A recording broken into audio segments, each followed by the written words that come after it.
और एक दिन एक उत्सव में बात करते हैं लद्दाख के लेह की, जहां सिंधु नदी के पावन तट पर प्रथम सिंधु कुंभ 2026 का भव्य शुभारंभ हुआ है। आस्था, संस्कृति और राष्ट्रीय एकता का संदेश देने वाले इस ऐतिहासिक आयोजन में देश विदेश से श्रद्धालु, संत, विद्वान और प्रतिनिधि शामिल हो रहे हैं। ये रिपोर्ट दिखाते हैं आपको।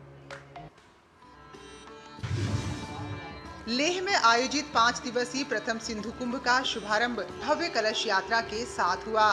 देश के विभिन्न पवित्र नदियों का जल श्रद्धा पूर्वक सिंधु नदी में अर्पित किया गया, जो एक भारत श्रेष्ठ भारत की भावना का प्रतीक है।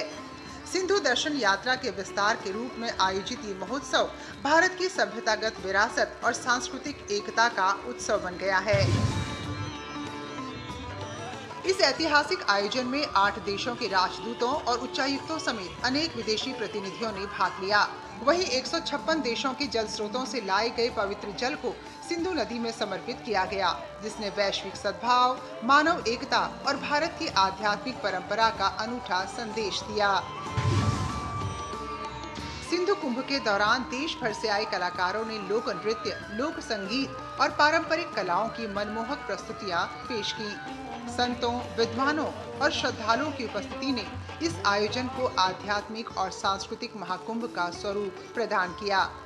सिंधु नदी के तट पर आस्था और संस्कृति का ये संगम हर किसी को भारतीय सभ्यता की गौरवशाली विरासत से जोड़ रहा है।